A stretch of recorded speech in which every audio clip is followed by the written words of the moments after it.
નમસ્કાર, super prime ટાઈમમાં આપનું સ્વાગત છે. હું છું અક્ષય. બુલેટિનની શરૂઆત કરીશું સૌથી મહત્વના સમાચારથી, એટલે કે બહારનું ખાવામાં સર્જાયેલ જોખમથી.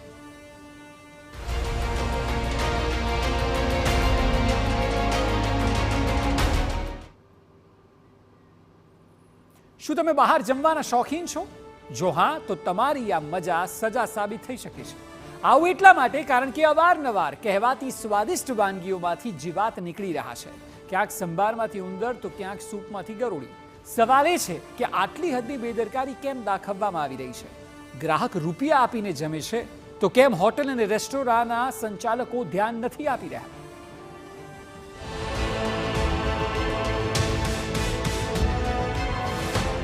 આ વાનગીઓથી રહેજો સાવધાન. સંભારમાંથી ઉંદર, બેદરકારીની પરાકાષ્ઠા. સ્વાદના રસિયાઓ જરા સાવધાન થઈ જજો. બહાર હોટલ અને રેસ્ટોરાંમાં ખાવાના શોખીન તમે છો એ વાત બરાબર છે, પરંતુ આપ જ્યારે જમતા હોવ ત્યારે એ વાતની પણ કાળજી લેજો કે તમે અખાદ્ય કે જીવાતવાળી વાનગી જમી ન રહ્યા હો. વિશ્વાસ ન આવે તો જરા જુઓ.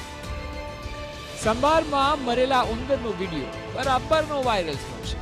જે પ્રકારના સમાચાર મળી રહ્યા છે તે મુજબ અમદાવાદના નિકોલ વિસ્તારમાં દેવી ડોસા નામની એક રેસ્ટોરાં આવેલી છે.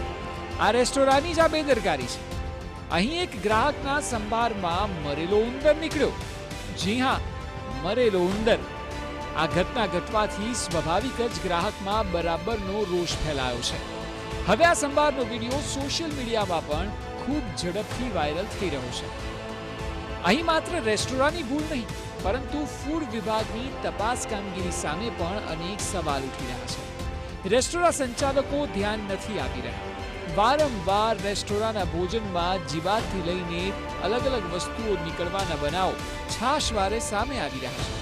તો પછી જ્યારે લોકોના સ્વાસ્થ્ય સાથે ખુલ્લેઆમ ચેડા થઈ રહ્યા છે, ત્યારે હેલ્થ વિભાગ રોજે રોજ ચેકિંગની કામગીરી કેમ હાથ નથી ધરતું?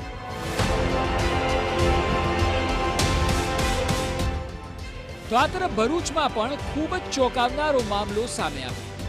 અહીં નેશનલ હાઈવે પરની નોવસ હોટલના કાજુના શાકમાંથી માખી મળી આવી હતી. આટલું જ નહીં, અન્ય એક શાકમાંથી દોરો નીકળ્યો હોવાની પણ ફરિયાદો ઉઠી છે.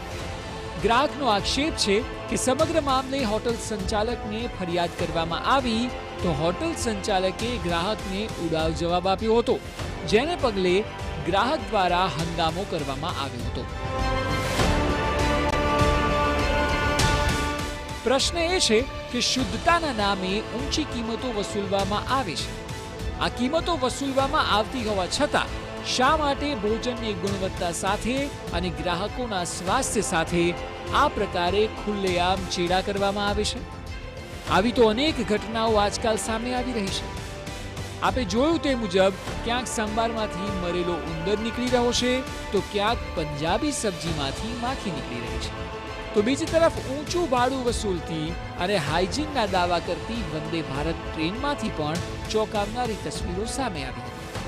18 જૂનના રોજ ભોપાલથી આગ્રા સુધી વંદે ભારત ટ્રેનમાં પ્રવાસ કરી રહેલા યાત્રીઓને ભોજન પીરસવામાં આવ્યું હતું, જેમાંથી એક દંપતીને ભોજનમાંથી વંદો મળ્યો હતો.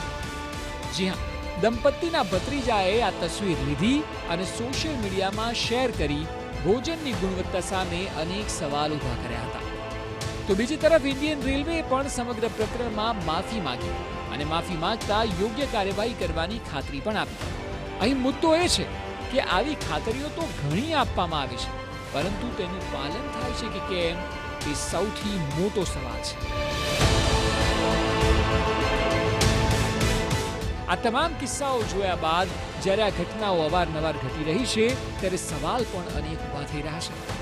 સવાલ એ છે કે આટલી હદની ઘોર બેદરકારી કેમ દાખવવામાં આવે છે? કેમ રેસ્ટોરાંમાં પૂરતું ધ્યાન ગ્રાહકના સ્વાસ્થ્યને લઈને નથી આપવામાં આવતું? રેસ્ટોરાંના લોકો રૂપિયા લો છો તો ગુણવત્તા કેમ નથી આપતા? ગ્રાહકો સાથે આટલી હદની છેતરપિંડી કેમ? જો આ પ્રકારનો ખોરાક કોઈ આરોગી લીધો અને કોઈ બીમાર પડે તો પછી ત્યારે આપ તેના સ્વાસ્થ્યની જવાબદારી લેશો ખરા? સવાલ તો એ પણ છે કે ધંધામાં નૈતિકતા કેમ ભૂલી ગયા છો? આ સવાલો થવા અત્યંત આવશ્યક છે. આવું એટલા માટે કારણ કે લોકોના સ્વાસ્થ્ય સાથે ખુલ્લેઆમ ચેડા થઈ રહ્યા છે. ઉપરથી સ્વાસ્થ્ય વિભાગ છે કે જે મામલો બહાર આવે અને મીડિયા બતાવે એટલે મોડેથી ચેકિંગ હાથ ધરે, ત્યારબાદ નોટિસ આપે, દંડ વસૂલે અને પછી ફરી જેવા હતા તેવા. અને ફરી એકવાર કોઈ ઘટના ઘટે ત્યારે એની એ કાર્યવાહી કરવામાં આવે. આ તો કઈ વાત થઈ? હેલ્થ ખાતાનું તો કામ છે કે સમયાંતરે રેડ પાડવામાં આવે અને ન માત્ર રેડ પરંતુ જો કોઈ પણ દોષિત ઝડપાય તો કડક કાર્યવાહી પણ થાય, જેથી કરીને તમામ રેસ્ટોરાં માલિક ધ્યાન રાખતા શરૂ થાય. Bureau report, TV